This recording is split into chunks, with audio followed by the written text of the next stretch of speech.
இன்றைக்கி நம்ம வீட்டில் பார்த்துக்கோங்க சூப்பரான ஒரு பலகாரம் தாங்க சிறுதானியத்தில் செய்ய போகிறேன். இதுக்கு 2 ஆளாக்கு பார்த்துக்கோங்க சாப்பாட்டு அரிசி எடுத்திருக்கீங்க, ஒரு ஆளாக்கு கருப்பு கவுனி அரிசி, ஒரு ஆளாக்கு வெள்ளைச்சோளம் எடுத்திருக்கீங்க. மொத்தம் 4 ஆளாக்குக்கும் சேர்த்து அரை ஆளாக்கு வந்து வெள்ளை உளுந்து எடுத்திருக்கேன். ஒரு 2 ஸ்பூன் பார்த்துக்கோங்க வெந்தயம் எடுத்திருக்கீங்க. ஒரு கிட்டத்தட்ட பார்த்துக்கோங்க நல்லா ஒரு 4லேருந்து 5 மணி நேரம் பார்த்துக்கோங்க நல்லா ஊறி வரணும். பார்த்துக்கோங்க நல்லா ஊறி வந்ததுக்கப்புறம் நான் இப்போ ஆட்டாங்கல்ல சுத்தபத்தமாக நல்லா கழுவி எடுத்து வச்சுருக்கேன். நம்ம ஒரு விஷயம் வந்து நல்லா ஆட்டாங்கல்ல செஞ்சு அதை பக்குவமாக செஞ்சு சாப்பிட்றப்போ அந்த பாரம்பரிய அரிசிக்கு வந்து ரொம்பவே வந்து டேஸ்ட்டு மனமும் அதிகங்க. இதெல்லாம் வந்து மெனக்கெட்டு இந்த மாதிரி சாப்பிட்டு பார்க்குறவங்களுக்கு தான் அதோட டேஸ்ட்டு தெரியும். நான்லாம் இதுக்கு ரொம்பவே மெனக்கெடுவேங்க. ஏன்னா எனக்கெல்லாம் ரொம்ப சாப்பிட்ற விஷயன்றப்ப வந்து நல்லா சத்தாக சாப்பிடணும் அப்படின்றப்ப ரொம்ப அதுக்கெல்லாம் பிரியப்படுவேன். இப்போ வந்து நல்லா உளுந்து வந்து ஒரு பக்கம் காரப்பணியாரத்துக்கு தான் நல்லா மொறுன்னு வறுத்தெடுத்துக்கிறணும். காரப்பணியாரத்துக்கு 2 பெரிய வெங்காயம், 2 பச்சை மிளகாய், 1 ஸ்பூன் ஜீரகம் எடுத்திருக்கேங்க. இதில் நீங்கள் முருங்கைக்கீரை வேணுனாலும் ஆட் பண்ணிக்கிறலாம். பெரும்பாலும் அடைக்கித்தான் ஆட் பண்ணுவாங்க. பணியாரத்துக்கும் செஞ்சு சாப்பிட்லாம். மாவு பாருங்களேன், ஒரு 4 மணி நேரம் கழித்து சூப்பராக உப்பி வந்திருக்கு.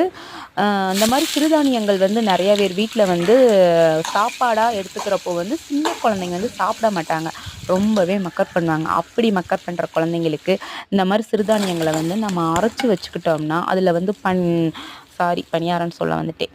அது என்னது, புட்டு செஞ்சு கொடுக்கலாம், அப்புறம் கொழக்கட்டை செஞ்சு கொடுக்கலாம். நல்ல அடமாவு மாதிரி வெங்காயம் அந்த பச்சை மிளகாய் எல்லாம் போட்டு முருங்கைத்தலையெல்லாம் போட்டு அடை மாதிரி சுட்டு கொடுக்கலாம். ரொம்பவே சூப்பராக இருக்குங்க. அதுவும் இந்த உளுந்தெல்லாம் பார்த்துக்கோங்க வாயில் வந்து காரப்பணியாரத்தில் கடுக்கு முடுக்குன்னு சாப்பிட்றப்போ ரொம்ப டேஸ்ட்டாக இருக்கும். இனிப்பு பணியாரத்துக்கு வந்து அந்த தேங்காய் சில் பல்லாக போடுறோம் இல்லையா, அந்த மாதிரி சாப்பிட்றப்போ ரொம்பவே டேஸ்ட்டாக இருக்குங்க. இப்போ நான் வந்து ஒரு பேட்ச் வந்து மொத்தம் இதில் 12 குழியா